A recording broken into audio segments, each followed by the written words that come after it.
ಈಗ ಹೇಳಿದ್ರು ಯಾಕಂದ್ರೆ ಅದು ಅವ್ರವ್ರ ಟೇಸ್ಟ್ ಮೇಲೆ ಹೊರಟೋಗುತ್ತೆ. ಪ್ರತಿಯೊಬ್ಬರು ಯಾವುದೊಂದು ಸಿನಿಮಾ ನೋಡ್ಬೇಕಂದ್ರೂ ಡೈರೆಕ್ಟರ್ ಮೇಲೆ ಒಂದು ಟೇಸ್ಟ್ ಹೋಗುತ್ತೆ. ಅವರಿಗೆ ಒಂದು ಫ್ಯಾಷನೇಟ್ ಇದೆ. ಪ್ರತಿಯೊಂದು ಟೋನ್ ಇರ್ಬೋದು, ಒಂದು ಇನ್ಸ್ಟ್ರೂಮೆಂಟ್ ಯಾವ ಥರ ಯೂಸ್ ಮಾಡ್ತೀವಿ, ಯಾವ ಥರ ಯೂಸ್ ಮಾಡಬೇಕು, ಅವ್ರು ತೆಗೆದಿರೋ ಒಂದು ಸೀಕ್ವೆನ್ಸಿಗೆ ಯಾವ ಥರ ಯೂಸ್ ಮಾಡಬೇಕು ಅನ್ನೋದು ಒಂದು ಮೈಂಡ್ ಆಲ್ರೆಡಿ ಅವ್ರಿಗಿದೆ. ಸೊ ಅದಕ್ಕೋಸ್ಕರ ನಮಗೆ ಆ ಥರ ಒಂದು ಬೇಸ್ಮೆಂಟು, ಒಂದು ಪ್ಲಾಟ್ಫಾರ್ಮ್ ಸಿಗುತ್ತೆ. ಮ್ಯೂಸಿಕ್ ಮಾಡೋದಕ್ಕೆ ಒಂದು ಒಳ್ಳೆ ಸ್ಕೋರ್ ಸಿಗುತ್ತೆ. ಅದಕ್ಕೋಸ್ಕರ ಸಾಂಗ್ಸ್ ಕೂಡ ಅಷ್ಟೇ ಅದ್ಭುತವಾಗಿ ಬಂತು. ಸಾಂಗ್ಸ್ ಕೂಡ ಇದೇ ಥರ ಮೊದಲೇ ಪ್ಲಾನ್ ಮಾಡಿದ್ರು ಅವರು. ಸೊ ಎಲ್ಲ ಕ್ರೆಡಿಟ್ಸ್ ನನ್ನ ಪ್ರಕಾರ ಅವರಿಗೆ ಹೋಗುತ್ತೆ. ಸಾಂಗ್ಸಲ್ಲಿ ಆದಷ್ಟು ಸಾಕಷ್ಟು ರೀಚ್ ಆಗಿದೆ ಎಲ್ಲ ಸಾಂಗ್ಸ್. ನನ್ನಲ್ಲವೇ ಅಂತ ಒಂದು ಫಸ್ಟ್ ಸಾಂಗ್ಸ್ ಬಿಟ್ವಿ, ಅದು ತುಂಬ ರೀಚ್ ಆಗಿದೆ. ಅಷ್ಟೇ ಒಳ್ಳೆ ಪಿಕ್ಚರೇಷನ್, ಒಳ್ಳೆ ಆ್ಯಕ್ಟಿಂಗು ಕೂಡ ಬಂದಿದೆ ಅದರಲ್ಲಿ. ಎರಡನೇದು ಮಗಳು ಇವಳು ದೇವತೆ, ಅದು ಸಾಕಷ್ಟು ಇನ್ಸ್ಟಾ ಆಯ್ತದೆ. ಇದರಲ್ಲಿ ತುಂಬ ರೀಲ್ಸ್ ಆಗಿದೆ. ಇವತ್ತು ಅಪ್ಪ ಮಗಳದೊಂದು ರೀಲ್ಸು ಅಥವಾ ಸಾಂಗ್ ಅಂತ ಒಂದು ಬಂತಂದರೆ ನಮ್ಮ ಸಾಂಗ್ಸ್ ಕೂಡ ಅದರಲ್ಲಿ ಬರುತ್ತೆ. ಇನ್ನೊಂದು ಸಾಂಗ್ಸ್ ಭೂತಕೋಲದ ಬಗ್ಗೆ ಒಂದು ಸೀಕ್ವೆನ್ಸ್ ಇರೋ ಒಂದು ಸಾಂಗ್ಸ್ ಬಂದಿದೆ, ಅದನ್ನು ಸದ್ಯ ರಿಲೀಸ್ ಮಾಡ್ತಾ ಇದ್ದೀವಿ. ಒಟ್ಟು 3 ಸಾಂಗ್ಸ್ ಇದೆ ಇದರಲ್ಲಿ. ಹಾಗೆ ಅದೇ ಥರ ಬ್ಯಾಕ್ಗ್ರೌಂಡ್ ಮ್ಯೂಸಿಕ್ ಕೂಡ ಎಷ್ಟು ಮ್ಯಾಕ್ಸಿಮಮ್ ಎಷ್ಟು ಎಫರ್ಟ್ ಹಾಕಿ ತೆಗಿಸ್ಬೋದು ಅಷ್ಟು ನಾವು ಕೆಲಸ ಮಾಡಿದ್ವಿ ಇಡೀ ಸಿನಿಮಾದಲ್ಲಿ.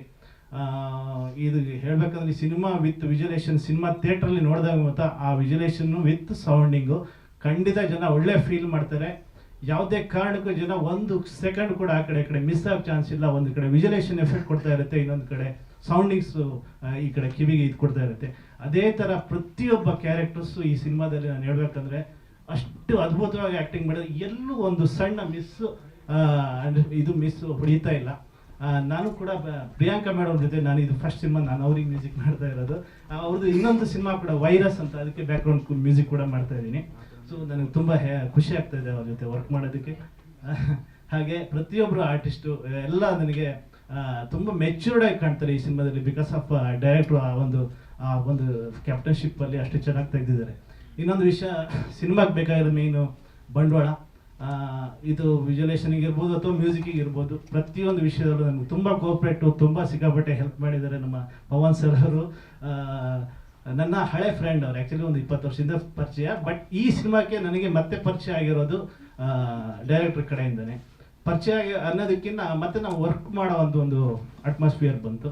ಸೊ ಇಡೀ ಸಿನಿಮಾದಲ್ಲಿ ನಾವು ಒಂದು ತಂಡವಾಗಿ ಕೆಲಸ ಮಾಡಿದ್ವಿ, ಅದು ಹೇಳಕ್ಕೆ ಇಷ್ಟಪಡ್ತೀನಿ ನಾನು. Thank you so much. ಎಲ್ಲರೂ ಆಗಸ್ಟ್ 1ನೇ ತಾರೀಕು ಎಲ್ಲ ನಿಮ್ಮ ಎಲ್ಲ ಫ್ರೆಂಡ್ಸಿಗೂ ಹೇಳಬೇಕು, ಇನ್ನೇನು ಜಾಸ್ತಿ ಟೈಮ್ ಇಲ್ಲ. ಎಷ್ಟೇ ದೊಡ್ಡ ಸಿನಿಮಾಗಳಿರಲಿ, ಎಷ್ಟೇ ಒಂದು ಇದಿರಲಿ, ಕಾಂಪಿಟೇಷನ್ ಕೊಡುತ್ತೆ ನಮ್ಮ ಸಿನಿಮಾ 100% ಅಂತ ನಾನು ಹೇಳಕ್ಕೆ ಇಷ್ಟಪಡ್ತೀನಿ. ಯಾಕಂದರೆ ತುಂಬ ಅಷ್ಟೇ ಎಫರ್ಟ್ ಆಗಿ ಎಲ್ಲರೂ ಕೆಲಸ ಮಾಡಿದ್ದೀವಿ.